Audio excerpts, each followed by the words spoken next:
Welcome to गेजन success point. आज हम स्टडी करेंगे 12th बिजनेस स्टडी का चैप्टर 9.2। इस चैप्टर का आज हमारा सेकंड लेक्चर है। चैप्टर का नाम है capital structure, meaning and determinants, यानी कि पूंजी ढांचा, उसका अर्थ और इसका निर्धारण। तो आज हमारा टॉपिक रहेगा, आज का टॉपिक वित्तीय लिवरेज एंड वित्तीय जोखिम। ये दो पॉइंट है, अलग अलग आपको ध्यान रखने हैं। Financial leverage and financial risk. Second topic हमारा रहेगा ट्रेडिंग ऑन इक्विटी। तो ये जो छोटे छोटे टॉपिक है, ये कुल मिला के आप 3 टॉपिक कह सकते हो, फाइनेंशियल लिवरेज, फाइनेंशियल रिस्क और ट्रेडिंग ऑन इक्विटी। ये इस चैप्टर के बहुत ही वेरी वेरी इंपॉर्टेंट है। अगर आपको इस चैप्टर में से ये समझ आ गया तो समझो आपने इस चैप्टर को समझ लिया है। तो मैं कोशिश करूंगी आपको अच्छी तरीके से समझाने की। आप भी थोड़ा अलर्ट होकर इसको अटेंटिवली इसको वॉच करना ताकि आपको समझ आ जाए। तो हम स्टार्ट करते हैं। हमारा पहला टॉपिक है financial leverage and financial risk. ठीक है, पहले टॉपिक में 2 पॉइंट बनते हैं हमारे, फाइनेंशियल रिस्क और फाइनेंशियल लिवरेज।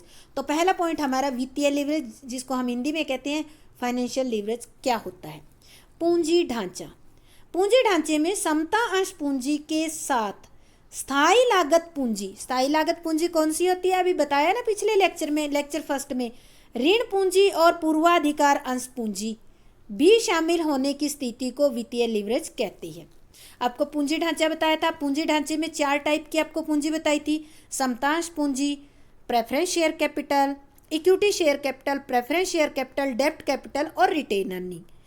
इन चारों में से इक्विटी और रिटेन है, वो जो है उस पर कोई लागत हम नहीं मानते हैं, यानी कि इक्विटी शेयर होल्डर होते हैं वो ओनर होते हैं, रिटेन अर्निंग होती है वो बिजनेस का प्रॉफिट होता है। पर हाँ, जो डेब्ट कैपिटल और प्रेफरेंस शेयर कैपिटल है वो कैपिटल होती है स्थायी लागत वाली पूंजी। स्थायी लागत क्यों कहा गया है, क्योंकि ऋण पूंजी पर तो आपको ब्याज भुगतान करना ही करना पड़ेगा, चाहे फर्म को प्रॉफिट हो या ना हो। और पूर्वाधिकार अंशों पर आपको कम्युलेटिव अगर प्रेफरेंस शेयर है तो भी आपको डिविडेंड देना ही पड़ेगा। इस कारण से इनको स्थायी लागत पूंजी कहा जाता है। तो फाइनेंशियल लिवरेज क्या कहता है, अब ये समझ में आ गया 2 मीनिंग। फाइनेंशियल लिवरेज में कहा गया कि पूंजी ढांचे में समता अंश पूंजी के साथ स्थायी लागत पूंजी को भी शामिल होने की स्थिति को वित्तीय लिवरेज कहते हैं। अगर आपके कैपिटल स्ट्रक्चर के अंदर इक्विटी कैपिटल भी है, आपने डेब्ट भी ले रखी है या प्रेफरेंस, इन दोनों में एक भी हो सकती है या दोनों भी हो सकती है।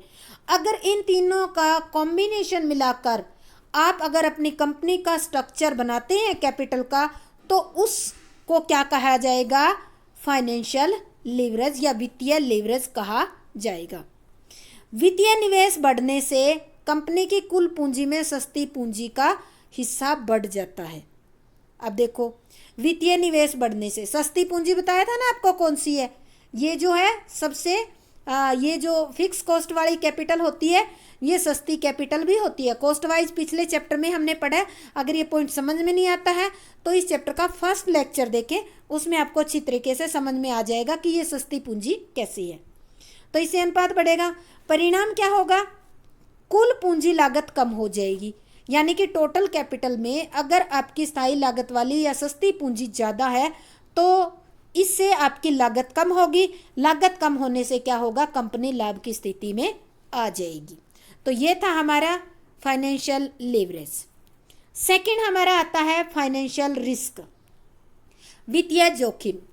स्थायी लागत पूंजी के उपयोग से कंपनी पर स्थायी वित्तीय लागतों के भुगतान का बोझ बढ़ता है। ठीक है, ये तो सच बात है कि कॉस्ट से कम हो। अगर आप कोई फिक्स कॉस्ट कैपिटल लेते हो तो वो फिक्स ही होगी कि आपको पे करनी ही पड़ेगी, चाहे फर्म को प्रॉफिट हो या ना हो। तो इससे क्या होगा, वित्तीय लागतों का भुगतान करने का बोझ कंपनी पर बढ़ जाएगा। ठीक है, अगर मान लेते हैं मार्केट की कंडीशन ठीक है, तेजी है तो ठीक है, लेकिन विपरीत परिस्थितियों में स्थायी लागतों का भुगतान न कर सकने के कारण उत्पन्न जोखिम को वित्तीय जोखिम कहा जाता है। वित्तीय जोखिम उत्पन्न कब होता है, जब मंदी हो, मंदी होती है तब आपको पता ही है कि हर एक कंपनी का प्रॉफिट डाउन हो जाता है। जब कंपनी का प्रॉफिट डाउन हो जाएगा तो कंपनी टाइम पर ब्याज का भुगतान नहीं कर पाएगी, उसकी जो पेमेंट है, किस्त है, लोन की है, या वो जो लोन है या जो स्थायी कॉस्ट वाली कैपिटल है उसका प्रिंसिपल अमाउंट वापस नहीं दे पाएगी। अगर इस तरह से प्रिंसिपल अमाउंट और इंटरेस्ट पे नहीं कर पाएगी तो आपको पता ही है क्या करेंगे, जो क्रेडिटर वगैरह है वो कंपनी पे केस दर्ज कर देंगे और इससे कंपनी को क्या उत्पन्न हो जाएगा, एक जोखिम। और वो जोखिम किस तरह का जोखिम होगा, वित्त से संबंधित जोखिम। इस कारण से इसको कहा जाता है वित्तीय जोखिम। तो देखो 2 पॉइंट हमारे आए हैं, कौन से, फाइनेंशियल लीवरेज। पहले तो हम एक टूल किट में देखते हैं 1 नंबर के मीनिंग के हिसाब से क्या होता है। इसका अभिप्राय एक व्यवसाय के आय प्रवाह में स्थायी वित्तीय व्ययों के शामिल होने से है। स्थायी वित्तीय व्यय, स्थायी वित्तीय व्यय क्या होते हैं, अभी आपको ऊपर बताया ना कि स्थायी लागत वाली पूंजी को शामिल करके, अब ज़्यादा स्थायी लागत वाली पूंजी, अभी इन्होंने ऊपर माना है कि सस्ती होती है, सस्ती पूंजी को उपयोग करके आप प्रॉफिट यानी कि आय का प्रभाव बढ़ा सकते हो, ठीक है। या अगर वित्तीय लीवरेज का सीधा सा मीनिंग लें तो इसका अभिप्राय एक व्यवसाय के आय प्रभाव में स्थायी लागत, स्थायी व्यय लिखा हुआ है इन्होंने, स्थायी वित्तीय लागत को भी शामिल होने से है या उस पूंजी को शामिल करने से है। Tool kit number 3, second point हमारा था फाइनेंशियल रिस्क। ये क्या होता है, वित्तीय जोखिम। इसका अभिप्राय एक व्यवसाय द्वारा स्थायी वित्तीय लागतों के भुगतान करने योग्य न होने, यानी कि जो स्थायी लागत है उसको भुगतान करने की कंपनी कंडीशन में नहीं है तो उस टाइम क्या उत्पन्न होता है, जोखिम। और उस जोखिम को क्या कहा जाता है, फाइनेंशियल रिस्क, ठीक है। नेक्स्ट हमारी टूल किट आती है नंबर 4। अब ये ध्यान में रखना है, आपको बताया था ना कि जो ब्याज होता है टैक्स की कैलकुलेशन करने से पहले ही घटा दिया जाता है, तो ये उसके बारे में है। Earning before interest and taxes, EBT, इसकी फुल फॉर्म याद कर लेना भाई, कई बार फुल फॉर्म आ जाती है 1 नंबर में। ब्याज व्यय कर से पूर्व आय, ठीक है, EBDT, earning before interest and tax. EBIT व्यवसाय का वह लाभ होता है जिसमें से अभी ब्याज और कर की राशियां घटानी बाकी है, शेष है। इसे व्यवसाय का कौन सा प्रॉफिट माना जाता है, operating profit.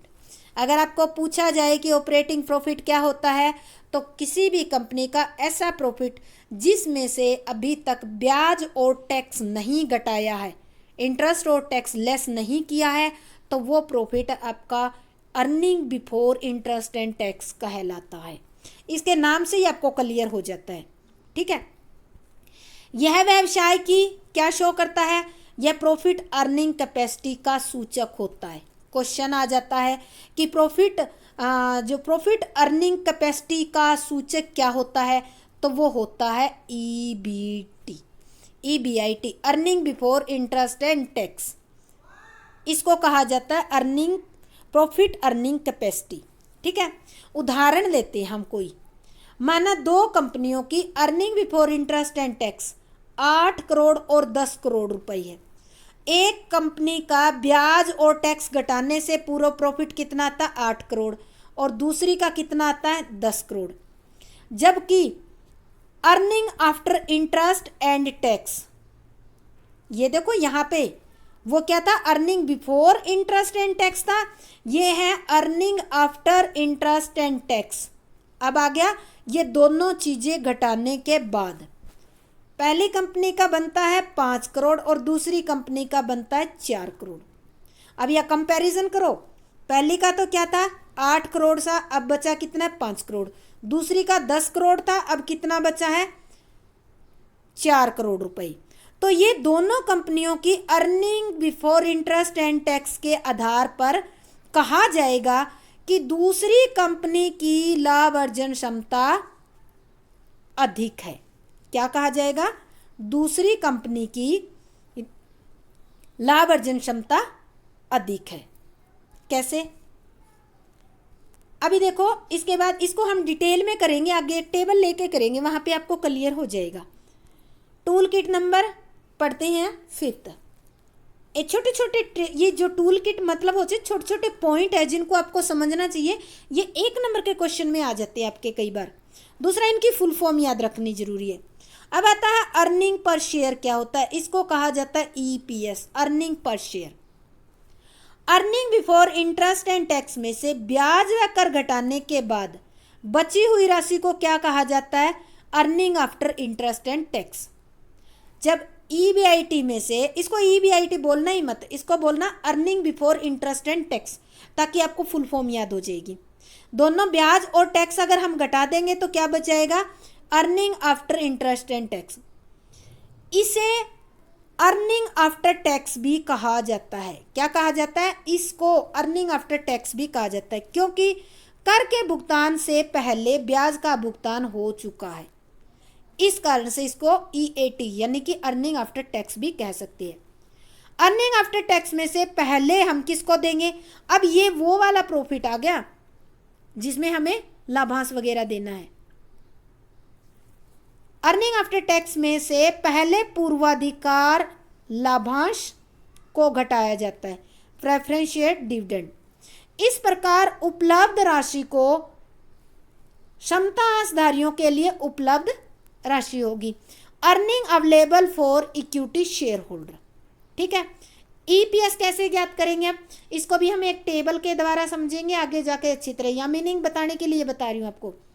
Earning per share का फॉर्मूला याद कर लेना, कई बार एक नंबर में ये फॉर्मूला आ जाता है, earning available for equity share holder. ठीक है, अब मान लेते हैं अर्निंग आफ्टर टैक्स, यानी कि इंटरेस्ट और टैक्स घटाने के बाद जो प्रॉफिट है वो हम मान लेते हैं कितना है, 100 रुपये। इसमें से प्रेफरेंस शेयर, मैं दोबारा लेती हूँ इसको, अर्निंग आफ्टर टैक्स यानी कि सभी तरह के ब्याज और टैक्स घटाने के बाद आपका कितना आ गया, 100 रुपये बच गया, सभी लेस कर दिया आपने। इसमें से आपने 20 रुपये किसको दे दिया, प्रेफरेंस शेयर होल्डर को डिविडेंड दे दिया।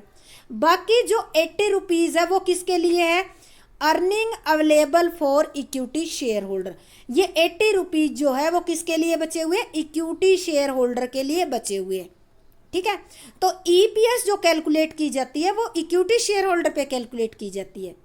तो हम ईपीएस का फॉर्मूला लिखते हैं, earning available for equity share holder कितनी होगी आपकी, 80। ठीक है, number of equity share holder, number of equity share holder मान लेते हैं 10 है। ठीक है, एग्जाम्पल ले रहे हैं, तो ईपीएस कितनी आ गई आपकी, 8 पर शेयर, यानी कि एक शेयर पर 8 रुपये अर्निंग हो रही है। तो इस तरह से हम ईपीएस को कैलकुलेट करते हैं, अर्निंग पर शेयर। इसको एक टेबल के द्वारा भी हम स्टडी करेंगे। Tool kit number 6। अब आता है earning before interest and tax और ईपीएस एनालिसिस। इसमें दोनों को एनालिसिस करेंगे हम एक टेबल के द्वारा, यानी कि अर्निंग बिफोर टैक्स लेके और उसके बाद हम earning per share analysis.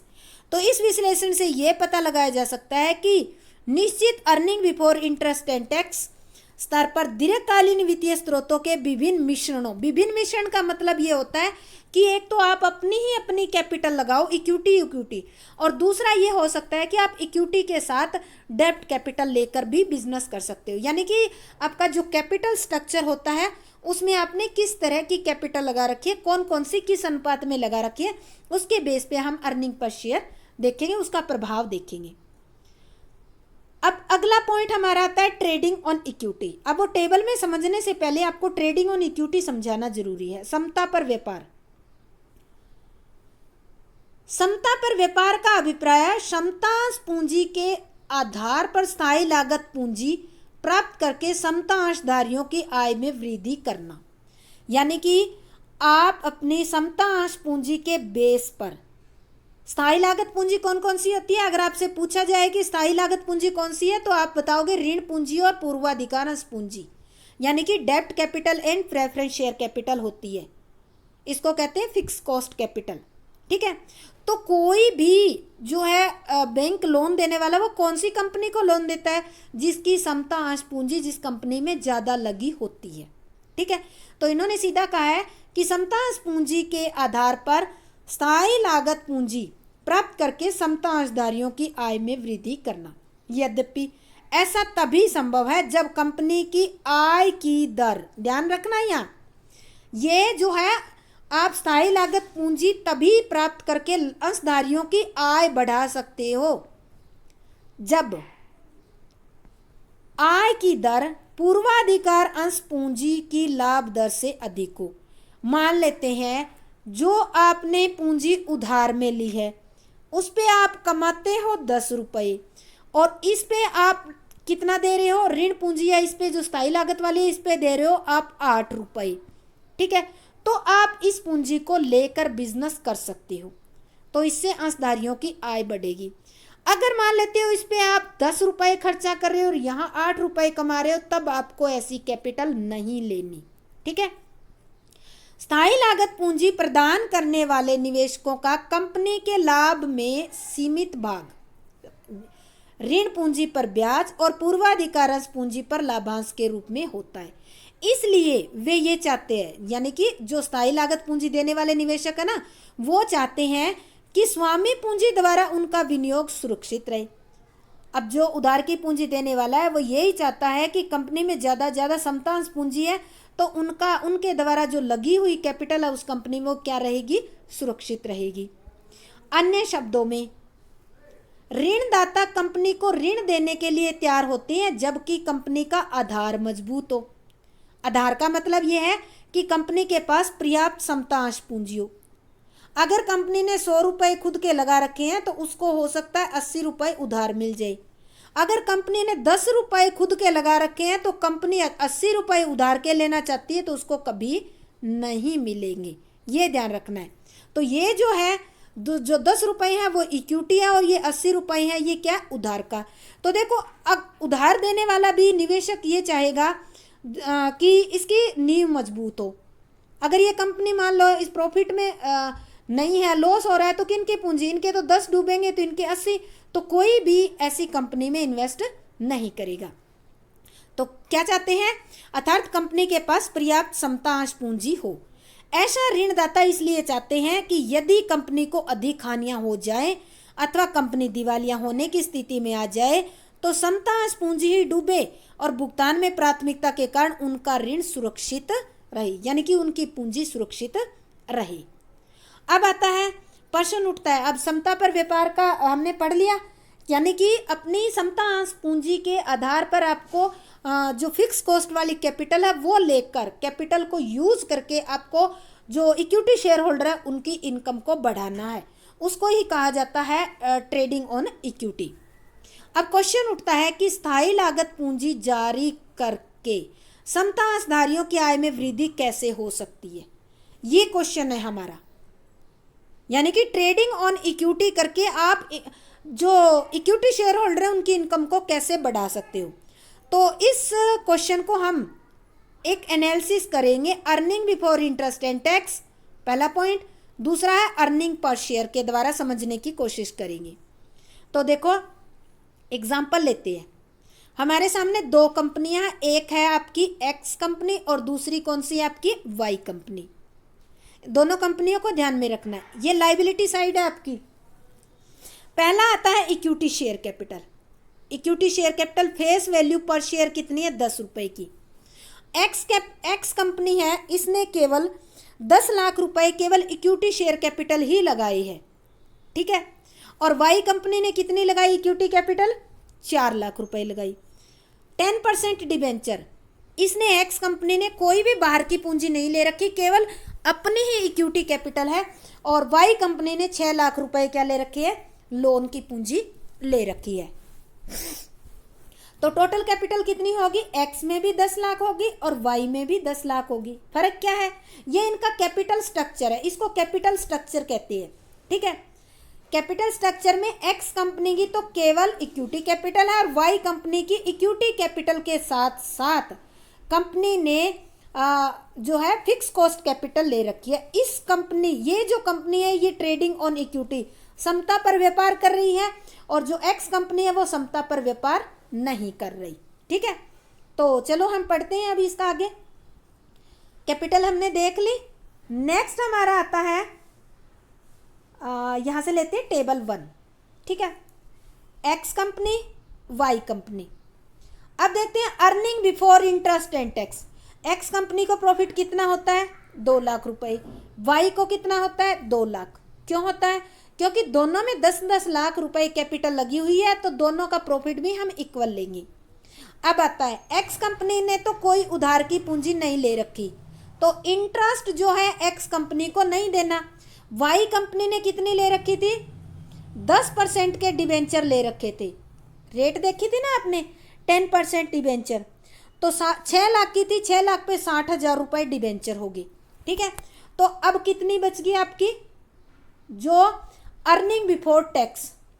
Earning before tax, इसमें तो कोई इंटरेस्ट लेस नहीं हुआ, तो इसकी तो 2 लाख ही प्रॉफिट रहेगा, और इसका कितना रहेगा 1,40,000।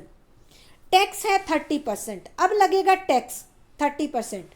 ठीक है, इसमें किस पे लगेगा? 2 लाख पे 30% लगा, तो 60,000 रुपये टैक्स हो गया। ठीक है, और 1,40,000 पे कितना हो गया? 42,000। अब आपकी अर्निंग आफ्टर टैक्स, ठीक है, हमें इनमें देखना था ना, ये 2 पॉइंट थे हमारे। अर्निंग बिफोर देख लिया हमने, अर्निंग आफ्टर टैक्स 1,40,000, और इसकी कितनी बची? 98,000। आपको फर्क नजर आ गया होगा। अब नंबर ऑफ इक्विटी शेयर देखते हैं। Number of equity share, x company में तो सारी की सारी इक्विटी कैपिटल थी, तो number of equity share holder वहां दे रखा था ना 10 रुपए का शेयर है। 10 लाख की कैपिटल को 10 से डिवाइड करेंगे तो नंबर ऑफ शेयर कितने हो गए? 1 लाख रुपए। और इस कंपनी में, वाई कंपनी में 4 लाख थी, 10 रुपए का शेयर था, तो नंबर ऑफ शेयर कितने हो गए? 40,000 रुपये। ठीक है, तो अब हमें लेना ईपीएस। ईपीएस का फॉर्मूला देखा था, अर्निंग आफ्टर टैक्स बटे में नंबर ऑफ इक्विटी शेयर। अब इसमें क्या आएगा? अर्निंग आफ्टर टैक्स कितना है? 1,40,000। ठीक है, और बाय में 1 लाख शेयर होल्डर, तो किया तो कितना आ गया? यह आ गया 1.40। 1.40 का मतलब है प्रति शेयर पर एक्स कंपनी के जो शेयर होल्डर है उनको कमाई हो रही है 1.40 रुपया। और इसका करते हैं तो ये 98/40,000। ठीक है, तो इसमें प्रति शेयर 2.45 रुपये की कमाई हो रही है। ठीक है, ये हमारी कंडीशन मार्केट की ऐसी थी जब मार्केट नॉर्मल कंडीशन में चल रही थी। तो जब मार्केट नॉर्मल कंडीशन में चलती है तो कोई भी कंपनी समता पर व्यापार करके अपने अंशधारियों की इनकम को क्या कर सकती है? बढ़ा सकती है, जैसे वाई कंपनी ने बढ़ाया है। जब फर्म की या मार्केट की कंडीशन सही चल रही हो तब। ठीक है, तो इस तरह से वाई कंपनी ने क्या किया? समता पर व्यापार। समता पर व्यापार मतलब अपनी इक्विटी कैपिटल के साथ साथ फिक्स कॉस्ट कैपिटल को यूज करके, और आपको फर्क नजर आ रहा होगा कितनी इनकम बढ़ा दी है। प्रति शेयर एक्स कंपनी के तो 1.40 रुपये कमाई हो रही है, और इसकी 2.45 रुपये अर्निंग हो रही है। इसके बाद हम देखते हैं, ये अभी जो बताया वही है, इसमें ज़्यादा नहीं। अब हम दूसरी कंडीशन लेते हैं। मान लेते हैं अभी हमने मार्केट की नॉर्मल कंडीशन के बारे में स्टडी किया, अब हम लेते हैं कि आय कम होने की दशा में समता पर व्यापार की स्थिति में भी कंपनियों के अंशधारियों की आय कम हो सकती है। अगर मान लेते हैं स्थिति अपोजिट हो जाए, जैसे अभी ऊपर वाली कंडीशन में तो प्रॉफिट कितना हो रहा था? 2 लाख। अगर प्रॉफिट होए 80,000 तब क्या होगा? टेबल नंबर 2 में हम एनालिसिस करते हैं। अर्निंग बिफोर इंटरेस्ट 80,000 हो रहा है एक्स कंपनी में भी, वाई कंपनी में भी 80,000 हो रहा है। इंटरेस्ट, एक्स कंपनी को तो कोई इंटरेस्ट नहीं देना, वाई कंपनी को 60,000 इंटरेस्ट देना पड़ेगा। Earning after tax, interest less करने के बाद इसका तो 80,000 ही रहेगा। इसका प्रॉफिट कितना बचा? 20,000। 30% टैक्स दिया, 30% टैक्स देने के बाद, सॉरी यहाँ ये आ जाएगा, 30% टैक्स देने के बाद 24,000 रुपये टैक्स है, और इसमें कितना बनेगा? 20,000 पे 6,000 टैक्स देने के बाद अर्निंग आफ्टर टैक्स कितना बच गया? 56,000, और इसका 14,000 बचा है। नंबर ऑफ इक्विटी शेयर कितने हैं? 1 लाख और 40,000, ये तो उतने ही रहेगी, चेंज नहीं होंगे। ईपीएस, अब देखो ईपीएस इसका कितना आया है? 56,000 अर्निंग है, और नंबर ऑफ शेयर कितने हैं? 1 लाख, तो ईपीएस आया आपका 0.456। यानी कि प्रति शेयर 56 रुपये कमाई हो रही है। और इसमें देखो प्रति शेयर 35 पैसे कमाई हो रही है। तो अभी आपको समझ आ गया होगा, जब मार्केट की कंडीशन नॉर्मल हो या सीधा आप कह सकते हो जब तेजी का समय होता है, तब कंपनी ट्रेडिंग ऑन इक्विटी यानी कि समता पर व्यापार करके अपने समता अंशधारियों की आय को बढ़ा सकती है। लेकिन जब स्थिति जो है अपोजिट हो या ये कह सकते हैं कम मंदी का टाइम हो, तो उस समय जो है समता पर व्यापार करना नुकसानदायक हो सकता है। उस समय समता अंशधारियों की आय कम हो सकती है, जैसा कि आपके सामने ही है क्वेश्चन। ठीक है, तो अभी हमने एनालिसिस कर लिया होगा दोनों का। इससे हमें पता चल जाता है कि हमें कब समता पर व्यापार करना चाहिए और कब नहीं। इसके बाद हम पढ़ते हैं significance of trading on equity, समता पर व्यापार का महत्व। ठीक है, समता पर व्यापार का महत्व इस बात में है कि यदि कंपनी को अधिक लाभ हो रहे हो तो वह स्थायी लागत पूंजी का प्रयोग करके समता अंशधारियों की आय को बढ़ा सकती है। अगर लाभ ज़्यादा नहीं हो रहे हैं तो उसको अवॉइड करना चाहिए। ठीक है, तो ये था, सबसे पहले हमने पढ़ा समता पर व्यापार होता क्या है, उसको एनालाइज किया। अगर ये बड़ा क्वेश्चन आ जाता है, 4 नंबर का ही आएगा वैसे तो इस चैप्टर में से, तो समता पर व्यापार क्या होता है और सिग्निफिकेंस यानी कि महत्व क्या होता है। अब हम स्टडी करेंगे limitation of trading on equity, यानी कि समता पर व्यापार करने की सीमाएं क्या है। समता पर व्यापार की प्रक्रिया का लाभ केवल कुछ दशाओं में ही, कुछ विषयों में ही प्राप्त हो सकता है। जैसे जब कंपनी को निरंतर आय हो रही हो तो समता पर व्यापार करके कंपनी ज़्यादा प्रॉफिट कमा सकती है। दूसरा, जब कंपनी की आय जो है ऋण पर ब्याज और पूर्वाधिकार अंश पर लाभांश की दर से ज़्यादा है। आय मान लेते हैं 10 रुपये है और इन पर जो खर्चा हो रहा है वो कितना है, 8 रुपये, तो कंपनी जो है समता पर व्यापार कर सकती है। तीसरा पॉइंट है, जब कंपनी के पास ऋणदाताओं को प्रतिभूति के रूप में देने के लिए प्राप्त स्थायी संपत्तियां हो, यानी कि जब आप उधार की पूंजी लेते हो तो आपके पास गिरवी रखने के लिए अगर एसेट्स है तो आप समता पर व्यापार कर सकते हो। तो उम्मीद करती हूँ कि ये हमारा चैप्टर ख़त्म हो गया है और उम्मीद करती हूँ कि आपको ये बहुत अच्छी तरीके से समझ आ गया होगा। तो मेरे चैनल को लाइक, शेयर और सब्सक्राइब करें। हाँ, बेल आइकन ज़रूर प्रेस करें ताकि जो भी नया वीडियो मैं अपलोड करूँगी आप तक नोटिफिकेशन पहुँच जाएगा। तो आपका बहुत बहुत धन्यवाद। जय हिंद, जय भारत।